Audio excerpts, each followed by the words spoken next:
Hello everyone, myself Dendra Chaudhary and I welcome you online platform of Bansal Classes Odisha।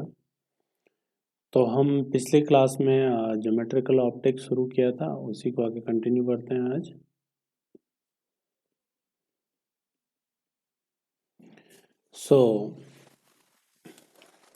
हमने plane mirror की बात की थी, उसका फील्ड ऑफ व्यू वगैरह देखा था।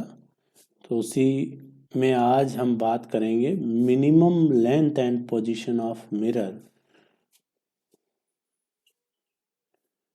Minimum length and position of mirror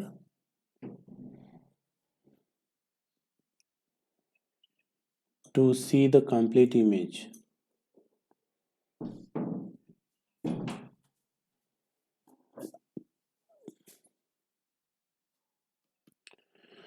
तो सबसे पहले मान लेते हैं कि जैसे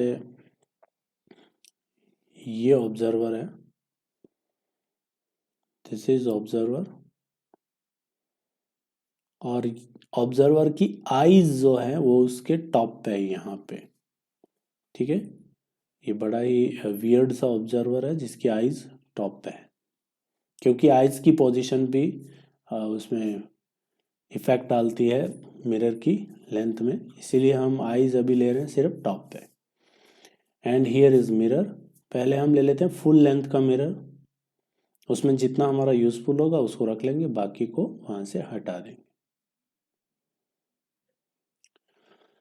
सो फर्स्ट ऑफ ऑल आप इसकी इमेज बनाएं। सपोज ये डी डिस्टेंस आगे खड़ा है ऑब्जर्वर, तो इसकी इमेज डी डिस्टेंस पीछे बनेगी यहाँ पे।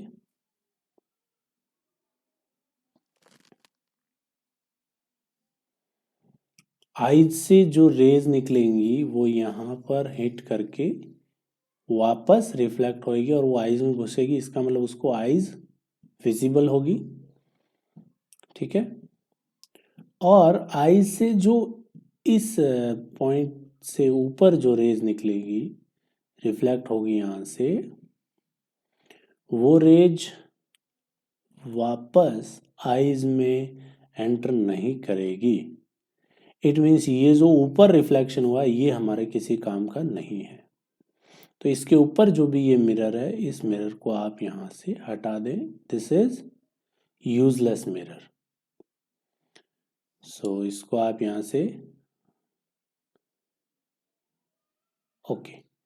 तो अब ये जो नीचे वाला है उसमें यूजफुल पार्ट्स हैं, जो यूजफुल है उसको रखेंगे और उसमें भी जो यूजलेस है उसको वहां से हटा देंगे। नाउ आईज उसको दिख रही है, अब देखने उसको अपने पैर।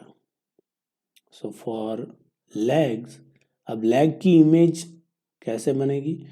तो लेग से रेज आएंगी, यहाँ पर इंसिडेंट होंगी एंड देन रिफ्लेक्ट बैक, और ये रेज आईज में एंटर करेगी कुछ ऐसे। तो इस ऑब्जर्वर को लगेगा रेज कहाँ से आ रही है, यहाँ से। तो उसको लेग्स भी दिख रहे हैं और अपना हेड भी दिख रहा है। अब ये पर्टिकुलर रे तो इट्स ओके, बट इसके नीचे जो इंसिडेंट होगी, जो रे जैसे मान लो यहाँ ऐसे गई और फिर यहाँ से रिफ्लेक्ट होकर वापस चली गई, ये रे आई में नहीं गई, इसका मतलब ये मिरर हमारे किसी काम का नहीं है। बीच में जो रेज आएगी यहाँ पे, वो भी आपकी कुछ ऐसे रिफ्लेक्ट हो जाएगी, वो भी आइज में इंसिडेंट नहीं हो रही है। तो यहाँ तक का मिरर किसी काम का नहीं है ये वाला। तो इस मिरर को भी आप यहाँ से हटा दें।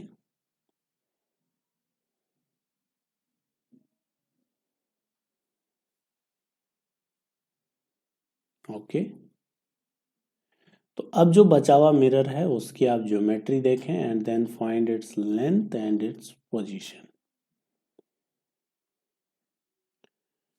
सो जो रिमेनिंग मिरर है उसकी हम डी डिस्टेंस आगे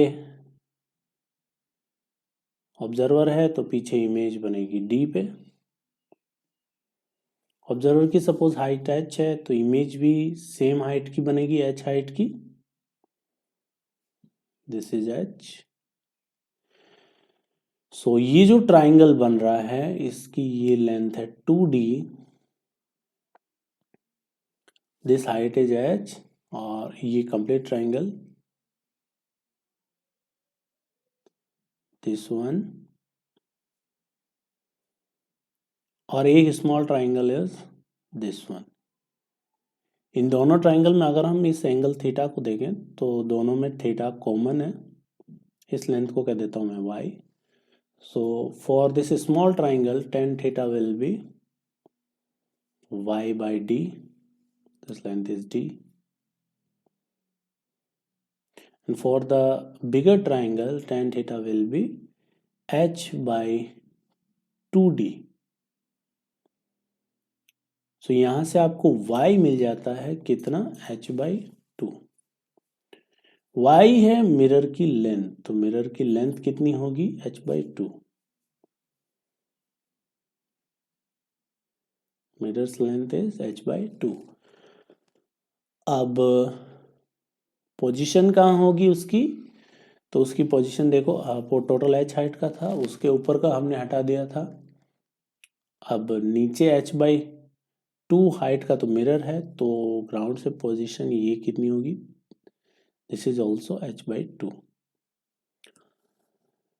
so to completely see the its own image, mirror should be located in vertical h by 2 from ground and its length should be h by 2 also।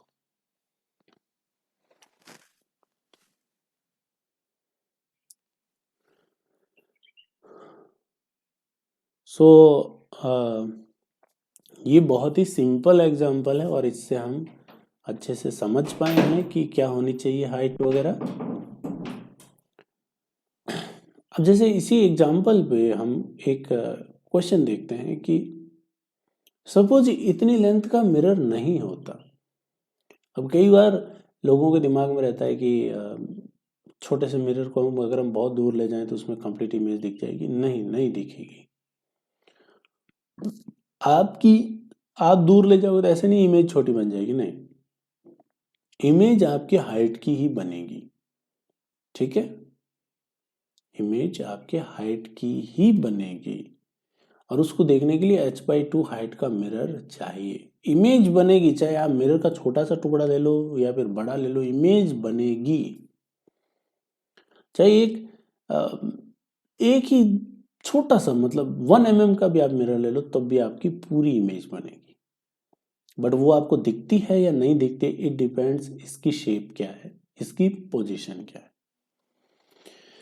For an example, man of height h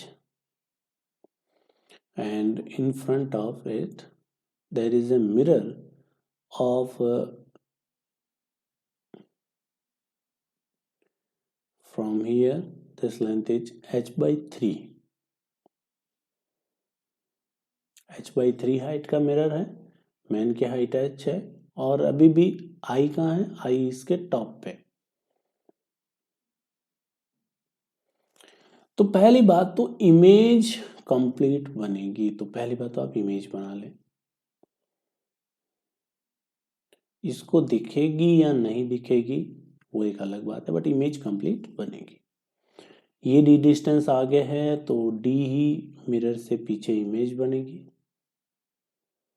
अब कितना portion उसको दिखेगा, तो सबसे पहले आप eyes से शुरू करें।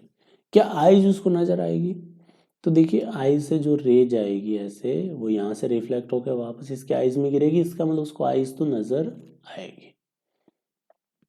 क्या उसको लेग्स नजर आएंगे, तो लेग्स के लिए देखो, लेग की इमेज, लेग से जो रे निकलती है वो यहां से h by 2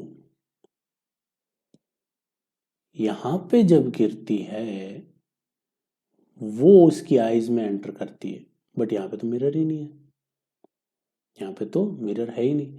कहाँ पे गिर रही है, तो रेज गिर रही है यहाँ पे, और यहाँ पे गिर रही है, देखो इंसिडेंस एंगल बढ़ चुका है, रिफ्लेक्शन का भी एंगल बढ़ जाएगा, तो ये जो रेज आएगी वो इसके ऊपर से चली जाएगी।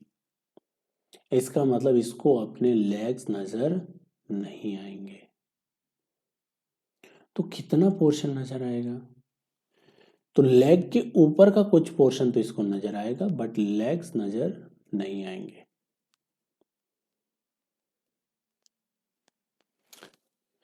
तो ऐसे क्वेश्चन को आप सॉल्व करने के लिए क्या करें, देखिए इस जो ये मिरर का नीचे वाला पॉइंट है, इस पॉइंट से जो रे रिफ्लेक्ट होकर इसकी आईज में आएगी वो पोर्शन इसको नजर आएगा। तो आप इसकी आंखों से एक लाइन ड्रॉ करें इसके नीचे वाले पॉइंट तक और उसको पीछे इमेज पे लगा दें यहाँ पे। तो ये पोर्शन तो इसको ऐसे, इसको लगेगा कि यहाँ से लाइट आ रही है मिरर के नीचे वाले से और इसको नजर आएगा। मतलब आप अगर इसकी इंसिडेंट लाइट देखेंगे तो इंसिडेंट लाइट कुछ यहाँ से आ रही होगी, कुछ ऐसे, है ना। तो उसको यहाँ तक ही पोर्शन नजर आएगा ये वाला, मतलब कितनी इमेज दिखेगी उसको, बस इतनी। And suppose this length is y. अब आप इस ट्राइंगल्स, दोनों ट्राइंगल से टेन थीटा देखें, अगर if this angle is theta then tan theta for the smaller triangle will be h by 3 is perpendicular upon d equal to the for bigger triangle y by 2d। so यहां से आपको y मिलेगा, y is 2h by 3, 2h by 3। मतलब ये मोटा मोटी बात ये है कि जैसे इसको आप h बाई 4 कर देंगे तो 2h बाई 4, h बाई 2 कर देंगे तो 2 इंटू एच बाई 2, मतलब h हाइट की इमेज दिखेगी। ठीक है, h बाई 6 कर देंगे तो 2 इंटू एच बाई 6 यानी कि h बाई 3 हाइट की इमेज दिखेगी। इमेज कंप्लीट बनेगी बट उसका h बाई 3 का पोर्शन दिखेगा उसको। ठीक है, तो डबल ऑफ कितने लेंथ की इमेज दिखेगी, then double of useful mirror. मैं यहां पर यूजफुल वर्ड क्यों यूज कर रहा हूं, तो उसके पीछे भी एक लॉजिक है, डबल ऑफ यूजफुल मिरर। जैसे एक एग्जांपल और लेते हैं कि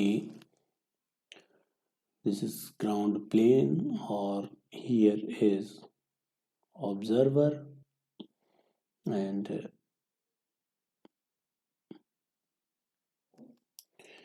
मिरर इज हियर।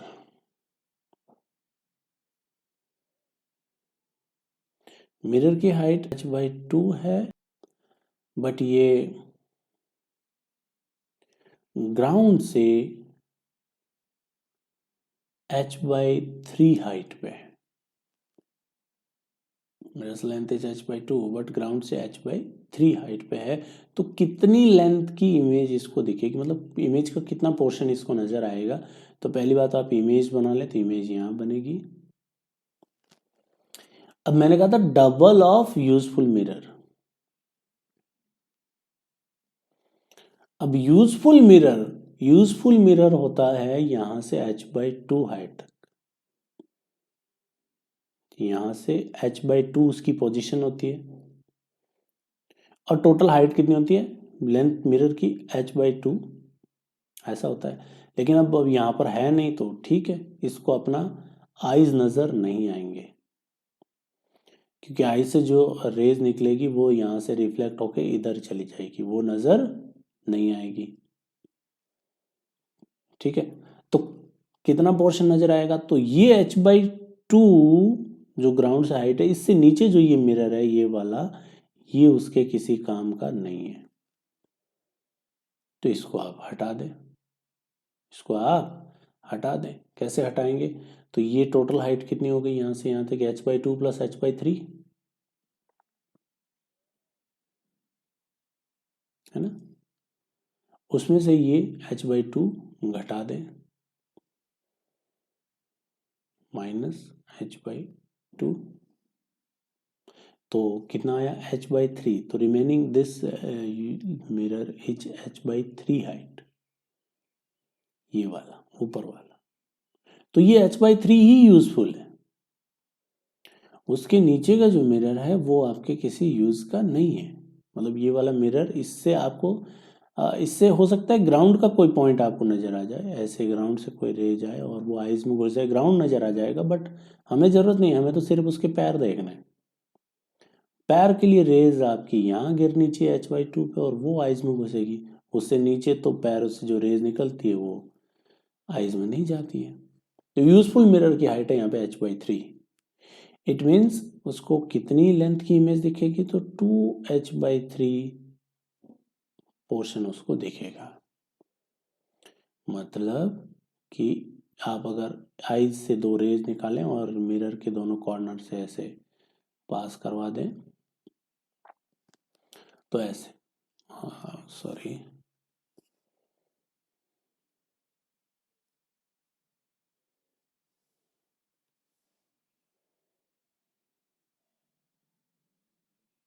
ऐसे, तो ये लेंथ जो है दिस इज 2H/3। बाकी उसको कुछ ग्राउंड का पोर्शन भी नजर आएगा, बट वो हमारे लिए काम का नहीं है। क्यों देखना हमें, हमें तो जूते और टॉपी दो ही चीज देखनी है। तो अब इसमें जूते तो दिखेंगे बट टाई नहीं बांध पाएगा वो। अब हम आते हैं रियल वर्ल्ड में, मतलब जब मैन, एक परफेक्ट मैन में क्या होगा कि परफेक्ट मैन का एक थो बड़ा होगा,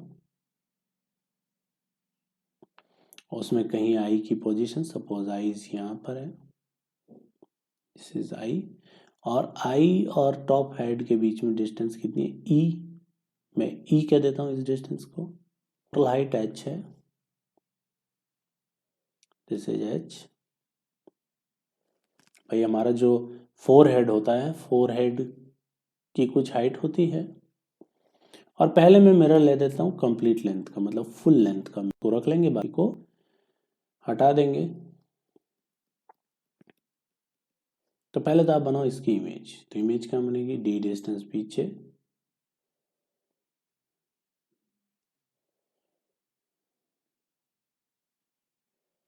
ओके। अब देखो,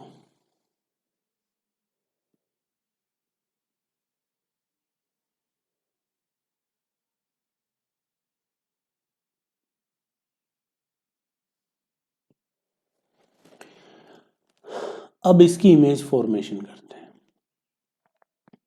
तो यहां से जो हेड से एक रे निकलेगी, देखो आइज अब यहाँ पर है, यहाँ पे हेड से जो रे सीधी जाएगी वो यहाँ पर टकराएगी और वापस चली जाएगी सीधी।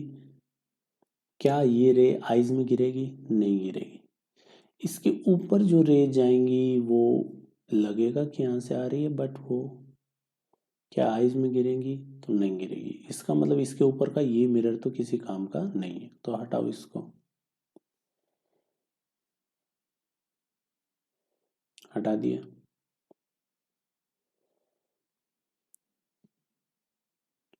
दूसरा,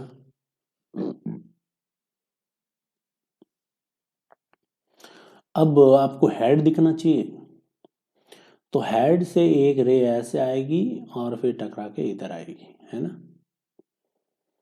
तो हेड से ये रे गई, टकराई, रिफ्लेक्ट हुई और ये आइज में आई, है ना। और कहाँ से आती हुई लगेगी ऑब्जर्वर को, पीछे इमेज से, यानी कि यहाँ से।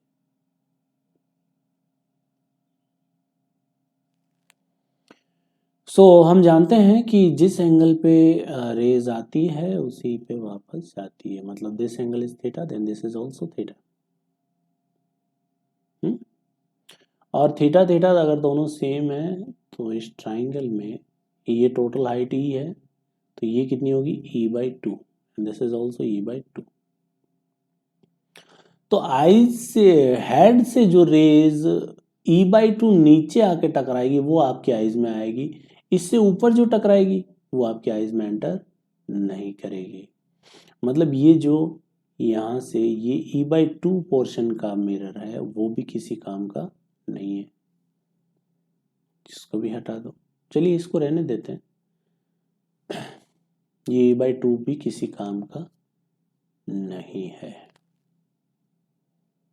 ओके, अब हम लेग्स देख लेते हैं। लेग्स आई से कितना नीचे हैं, तो ये हाइट है आपकी h माइनस ई। अभी तक मिरर हमारा ई h हाइट का है, जिसमें e/2 हमको हटाना है, ठीक है, उसको हम h माइनस माइनस कर देंगे। तो h माइनस ई हाइट का अब लेग का पोजीशन है फ्रॉम आई। तो लेग से जो रेज ये गई, रिफ्लेक्ट हुई और ये आईज में एंटर कर गई, तो बस हमें यही रेज चाहिए थी।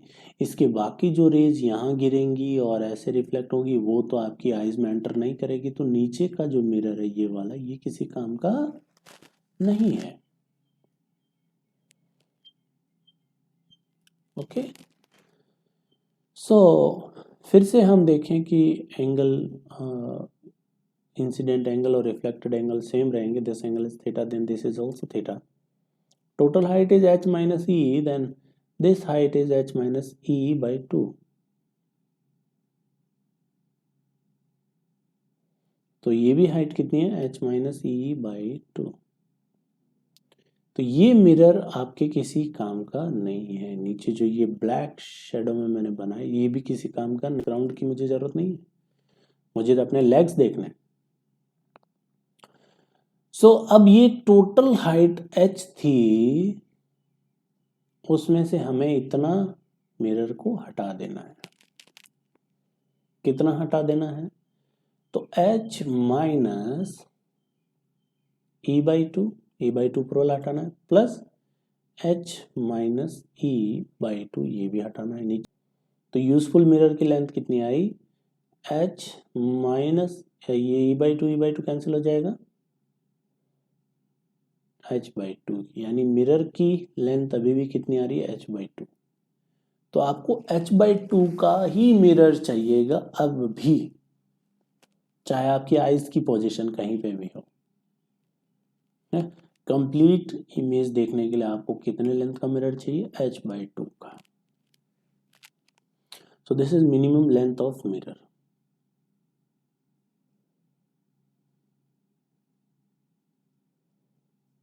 ओके,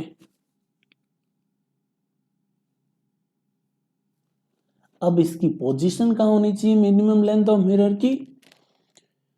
भाई आपने अगर h/2, ये जो ये मिरर है, this is useful mirror, h/2, this one is useful.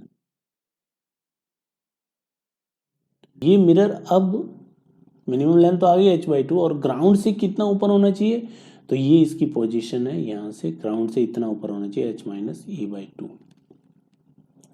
So its position from ground vertically upward should be h minus e/2। तो पहली बात तो h/2 का होना चाहिए और ग्राउंड से h माइनस e/2 की हाइट पर होना चाहिए। आप चाहो तो ऐसा मिरर बनवा सकते हो। आप अपनी हाइट का मेजरमेंट लें, अपने फोरहेड का मेजरमेंट लें, ठीक है, और फिर आप अपनी टोटल हाइट, जैसे 6 फीट है, 6 फीट का आधा कर लीजिए, 3 फीट का मिरर आपने दीवार पे लगवाना है। कहाँ लगवाना है, तो ग्राउंड नीचे से आप पोजीशन ले लें h माइनस e/2, फोरहेड को मेजर कर लें, उसको घटा दें, डिवाइड कर लें 2 से। जैसे मान लो 6 फीट का आदमी, मिरर कितने का चाहिए, 3 फीट का। क्लियर है, पोजीशन कहाँ होनी चाहिए, h माइनस ई, तो 6 माइनस ई मोस्टली अगर मैं देखूं तो ये 5 सेंटीमीटर होता है, ठीक है, 5 सेंटीमीटर। और 5 सेंटीमीटर मतलब कितने फीट हो गया,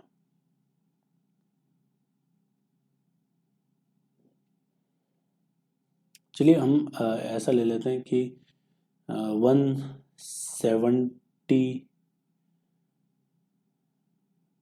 सेंटीमीटर का मैन है, इतनी हाइट का मैन है, तो बाई 2 कर लो, इसका मतलब उसको चाहिए 85 सेंटीमीटर का तो मिरर, और उसकी पोजीशन कहाँ होनी चाहिए, तो 170 माइनस 5/2, तो 170 minus 5 is 165/2, into 8, 82 point something 5, ground से सेंटीमीटर ऊपर होना चाहिए।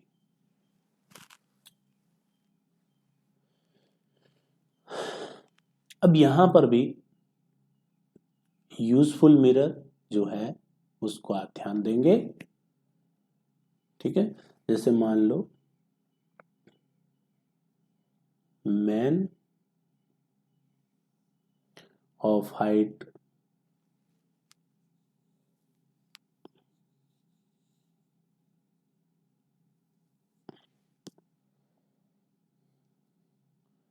176, here is I, forehead is 6 centimetre, और यहाँ एक मिरर है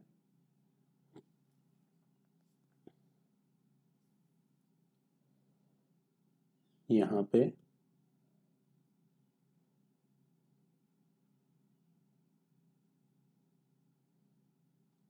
82 सेंटीमीटर का, 82 सेंटीमीटर, और इसकी ग्राउंड से पोजीशन है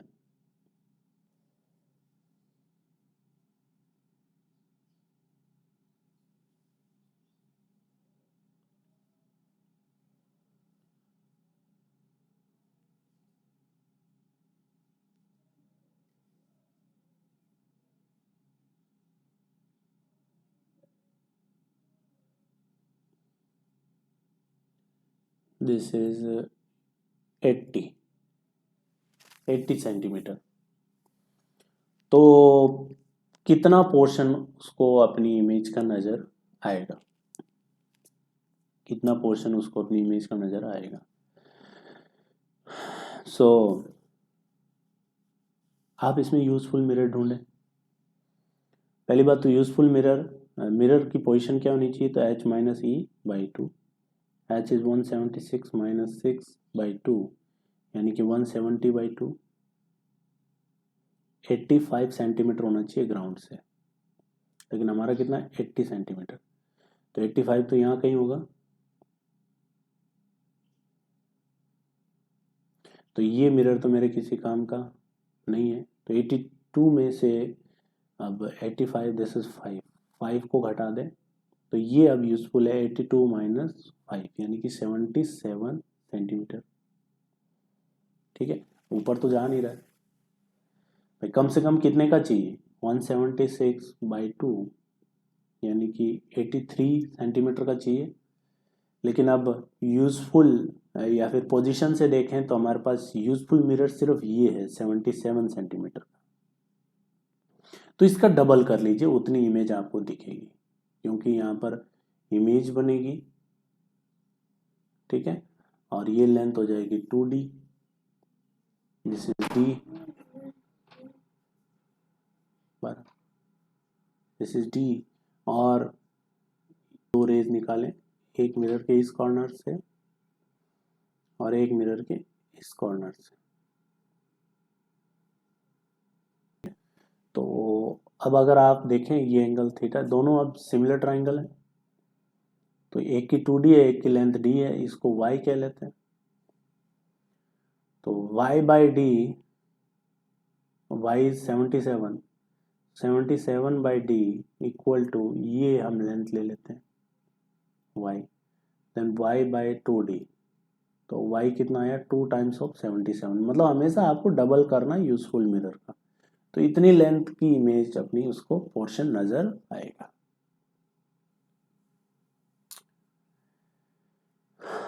सो यहाँ तक आप बिल्कुल निश्चिंत रहें, पीछे रिवाइव करके दोबारा देख लें। सिमिलर ट्राइंगल का ही फंडा है, इंसिडेंट एंगल और रिफ्लेक्टेड एंगल दोनों बराबर रहते हैं, उसी पे सारे क्वेश्चन आप सॉल्व कर सकते हैं।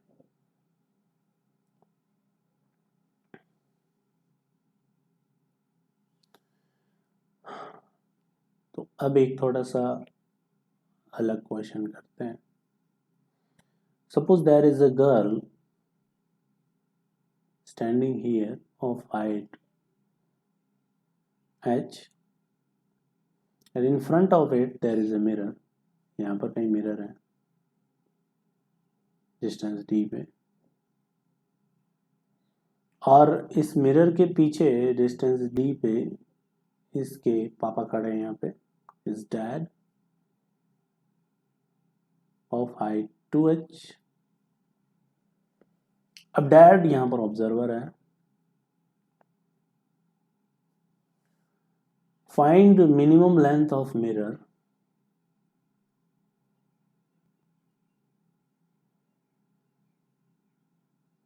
so that dad can see full image of his daughter।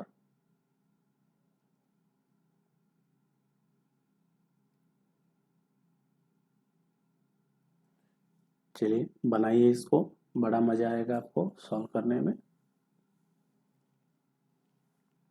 Okay, screen pause करके सॉल्व कर लीजिए इसको।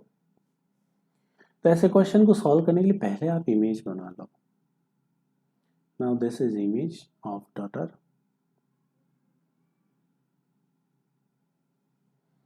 हाइट h की इमेज बनेगी, और हम पहले तो ले लेते हैं full length of mirror. Full length है, जितनी चाहिए उतनी मिलेगी आपको। अब इसमें जो यूजफुल है उसको रख लेंगे, बाकी को हम डिलीट कर देंगे। तो अब फोरहेड कैसे दिखेगा लड़की का, तो यहाँ से एक रे जाएगी, रिफ्लेक्ट होगी और उसकी आईज में घुसेगी। कहाँ से आती हुई लगेगी, इस इमेज से। तो इसी आप इमेज से ही रे निकालो और उस ऑब्जर्वर की आंख में घुसा दो।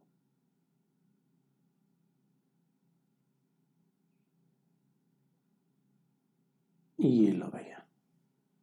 तो इसके ऊपर का जो मिरर है वो हमारे किसी काम का नहीं है, इसको हटा दो।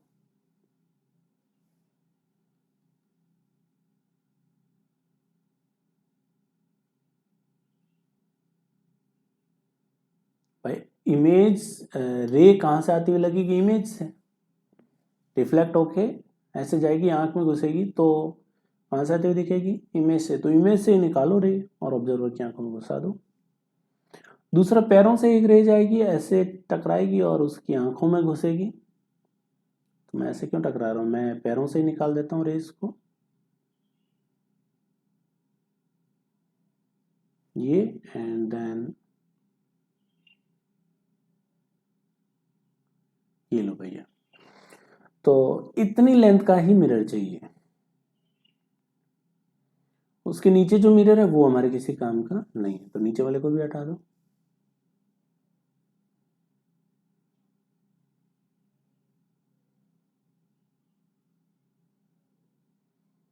नाउ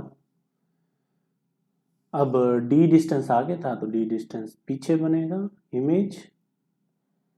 अब आप ट्राइंगल देखें, ये एक ट्राइंगल, ये वाला, और एक ये बिगर ट्राइंगल, इसकी हाइट h है। ये मिरर की यूजफुल लेंथ, इसको ले लेते हैं y, and this is 2d and this is d। अब सिमिलर ट्राइंगल का फंडा लगाएं कि y by 2d equal to h by ये टोटल लेंथ 3d। तो y कितना आया, 2h बाई 3। इतनी लेंथ का मिरर चाहिए पहली बात तो, इसकी कंप्लीट इमेज देखने के लिए। दूसरी बात, ये कहाँ से इसकी पोजीशन होनी चाहिए, देन दिस लेंथ, इसको हम कह देते हैं y डैश। अब आप सिमिलर ट्राइंगल लगा लें, ये नीचे वाला ये ट्राइंगल लगा लें आप, ये तो y डैश अपॉन डी, नीचे वाला ये ट्राइंगल, इस ट्राइंगल में देख रहे हैं y dash upon d equal to 2h upon 3d। तो y डैश कितना आया, 2h बाई 3। तो ये भी 2h बाई 3 आया और ये 2h by 3। 2h by 3 height का मिरर चाहिए और 2h बाई 3 उसकी ग्राउंड से पोजीशन होनी चाहिए। Very simple.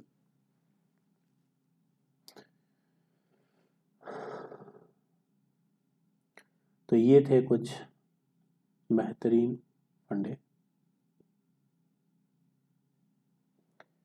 अब हम फिर से प्लेन मिरर पे ही बात करते हैं।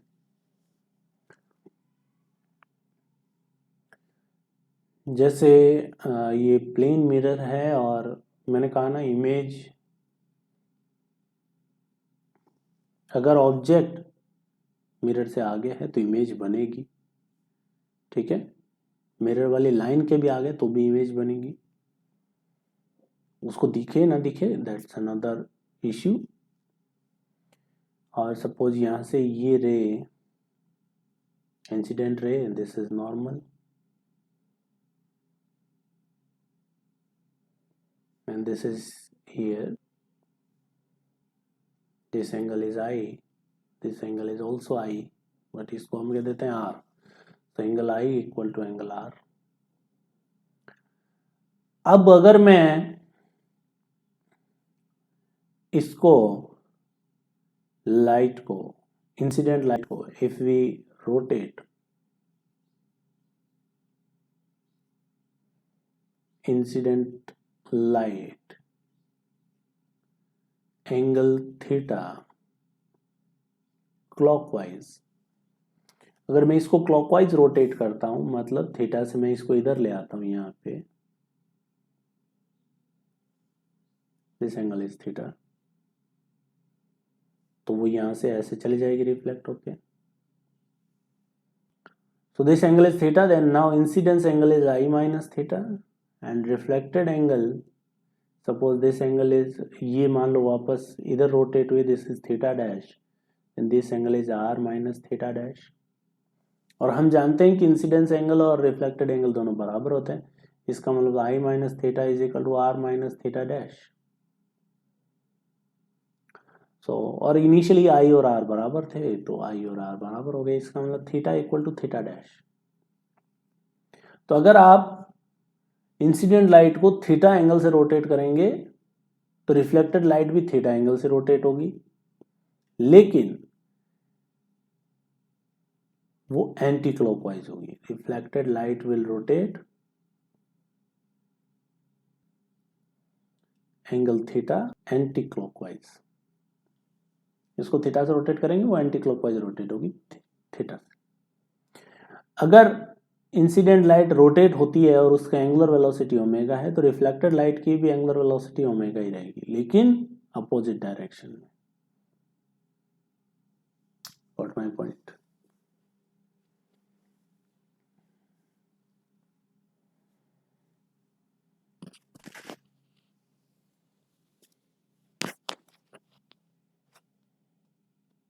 तो ये हमने लाइट को रोटेट किया। अब मिरर को रोटेट करके देखते हैं क्या होगा। तो जैसे मान लो कि this is mirror,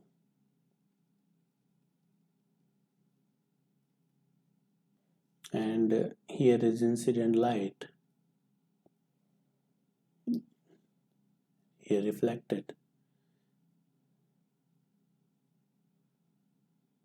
this is normal, this is angle of incidence I, this is angle of reflected R, and I equal to R। अब अगर मिरर को मैं क्लॉकवाइज डायरेक्शन में थीटा से रोटेट करता हूं, तो नॉर्मल भी थीटा से रोटेट होगा। तो suppose now mirror is rotated bye angle theta and normal also rotated by angle theta, है ना। तो नॉर्मल यहां से कितना रोटेट हो गया, थीटा एंगल। अब ये रिफ्लेक्टेड लाइट यहां नहीं रहेगी, ये अब चेंज हो जाएगी। क्यों चेंज हो जाएगी, तो ये भी इधर चली जाएगी। ये इसका, ये रिफ्लेक्टेड लाइट रोटेट हुई है, वो है सपोज थीटा डैश, रेड वाली रिफ्लेक्ट हो रही है, अब नहीं। क्यों रिफ्लेक्ट अलग हो जाएगी, क्योंकि अब एंगल ऑफ इंसिडेंस चेंज हो चुका है। एंगल ऑफ इंसिडेंस कितना हो चुका है, i plus theta, this is angle of incidence. Normal अब यहां चला जाएगा, तो angle of incidence is i plus theta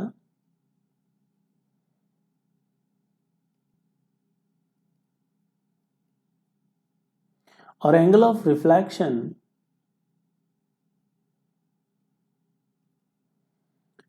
ये आर था यहाँ से लेके यहाँ तक, एंड दिस इज थीटा।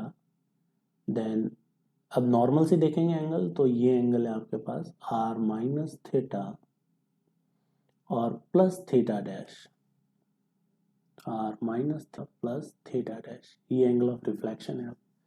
और हम जानते हैं angle of incidence equal to angle of reflection, यानी कि i plus theta equal to r minus theta plus theta dash. Theta dash मतलब रिफ्लेक्टेड लाइट कितने एंगल से रोटेट हुई। और हम जानते हैं इनिशियली आई और आर तो बराबर थे, तो काट दो। थीटा डैश कितना आया, 2 थीटा। मतलब अगर आप मिरर को क्लॉकवाइज डायरेक्शन में थीटा से रोटेट करते हैं तो रिफ्लेक्टेड लाइट भी क्लॉकवाइज डायरेक्शन में 2 थीटा से रोटेट होगी। इसको आप अपनी लैंग्वेज में लिख लें।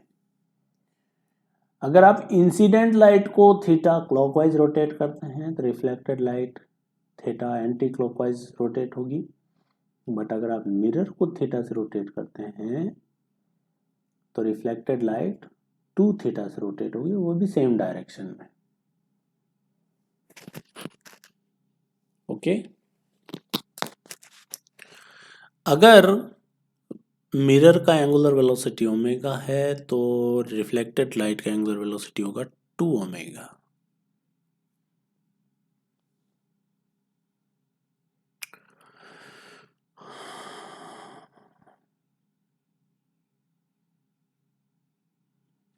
अब आगे बढ़ते हैं।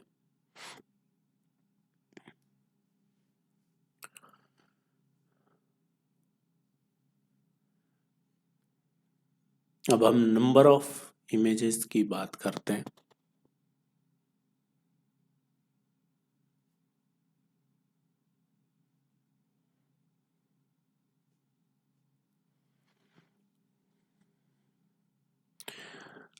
जैसे 2 प्लेन मिरर है,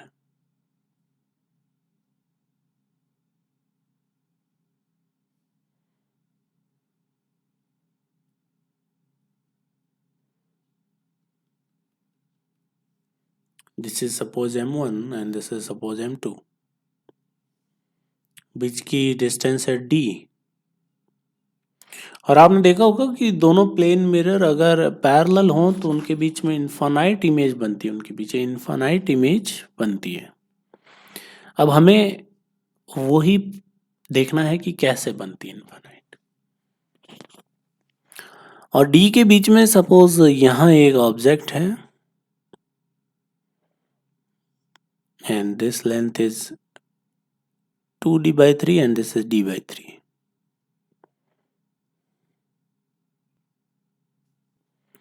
अब इमेज फॉर्मेशन कैसे होगा, तो सबसे पहले तो हम देखते हैं M1 पे इमेज कहाँ बनेगी। तो M1 के आगे ऑब्जेक्ट है 2d/3 पे, तो इससे रेज आई होंगी ऐसे, यहाँ पे टकराई होगी और इधर चली गई होगी, और पीछे इमेज कहाँ बन जाएगी 2d/3 पे।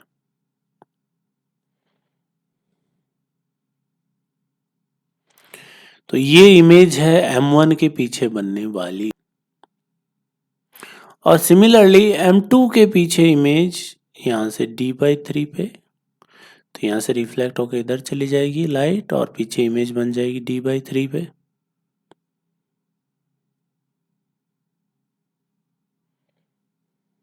ठीक है, तो ये M1 के पीछे की पहली इमेज, ये M2 के पीछे की पहली इमेज, ये तो बन गई। लेकिन अब आगे इमेज कैसे बनेगी, तो सुनना ध्यान से। जो ये लाइट यहाँ पे टकराई और वापस रिफ्लेक्ट हुई, ये रिफ्लेक्ट होके कहाँ गई M2 पे।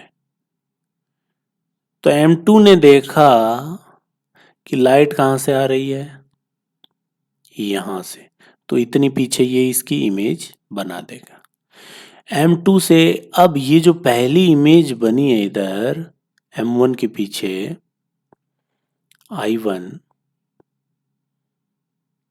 वो इमेज M2 के लिए अब ऑब्जेक्ट का काम करेगी, क्योंकि इसके लिए यहाँ से लाइट आ रही है, दैट्स इट। और कैसा ऑब्जेक्ट है? रियल ऑब्जेक्ट है M2 के लिए। रियल का मतलब ये नहीं होता कि आप उसे टच कर सकते हो, नहीं, क्योंकि यहाँ से रे जो आ रही है M2 पे वो इससे डाइवर्ज होते हुए आ रही है, तो रियल ऑब्जेक्ट है M2 के लिए। तो I1 अब M2 के लिए एक ऑब्जेक्ट बन चुका है, इसकी लाइट को ये ऐसे रिफ्लेक्ट करेगा और एक पीछे इमेज बना देगा यहाँ पे। कितनी डिस्टेंस पे होगी? तो ये D प्लस 2D/3, मतलब यहाँ से ये D प्लस 2D/3 यानी कि 5D/3 पे ये इमेज बनाएगा। तो एक इमेज और मिल गई। और ये जो M2 के पीछे पहली इमेज बनी थी I1 डैश, इससे जो लाइट ये रिफ्लेक्ट हुई ये कहाँ जाएगी? अब M1 पे गिरेगी। तो M को लगेगा लाइट कहाँ से आ रही है? I1 डैश से, तो I1 डैश M1 के लिए ऑब्जेक्ट बन जाएगा।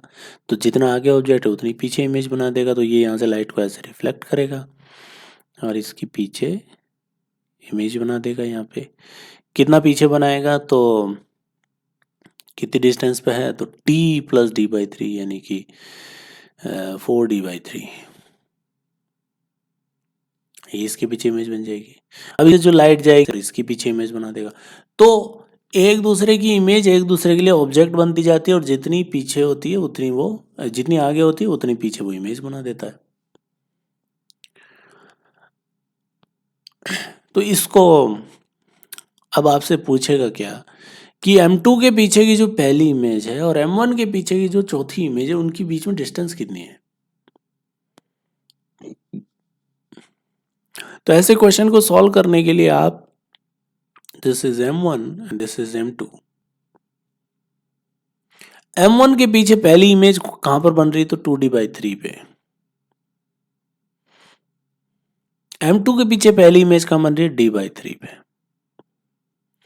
अब M2 की जो ये पहली इमेज है वो M1 के लिए ऑब्जेक्ट का काम करेगी, तो इसकी इमेज कहां बनेगी? ये D/3 पे जो इमेज बनी वो M1 के लिए ऑब्जेक्ट है, तो उस ऑब्जेक्ट की इमेज कहां बनेगी? M1 के पीछे। तो इसकी इमेज अब कहां बनेगी? M1 के पीछे। लेकिन वो कितना दूर है? तो D/3 और मिरर के बीच की डिस्टेंस विच इज D, यानी कि D/3 प्लस D यानी कि 2D/3 है 4D/3। और M1 के पीछे की जो पहली इमेज है ये वाली, वो M2 के लिए ऑब्जेक्ट है, तो इसकी इमेज कहां बनेगी? M2 के पीछे। कितना दूर है? तो 2D/3 तो M1 से दूर है, मिरर के बीच की सेपरेशन D है, तो 2D/3 प्लस D यानी कि 5D/3। सिमिलरली ये 5D/3 M1 के लिए ऑब्जेक्ट हो जाएगा, तो इसकी इमेज M1 के पीछे बनेगी, और 5D/3 प्लस बीच मिरर के बीच की सेपरेशन इतना आ गया तो इतना पीछे बनेगा, यानी कि 8D/3। ये 2D/3 की इमेज इधर बनेगी, 2D/3 प्लस D यानी कि मतलब 4D/3 प्लस D यानी कि 7D/3। उनके पीछे की पहली इमेज, दूसरी इमेज, तीसरी इमेज, M2 के पीछे की पहली, दूसरी, तीसरी, ऐसे आप बनाते जाएं।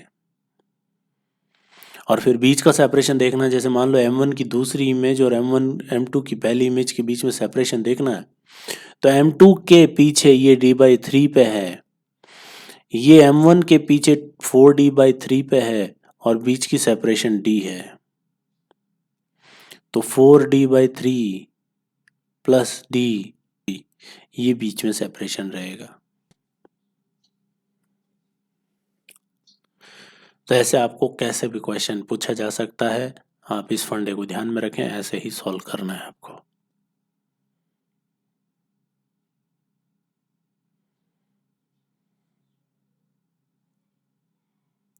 तो आज के लिए हम इस लेक्चर को यहीं विराम देते हैं, नेक्स्ट लेक्चर में फिर से मिलेंगे।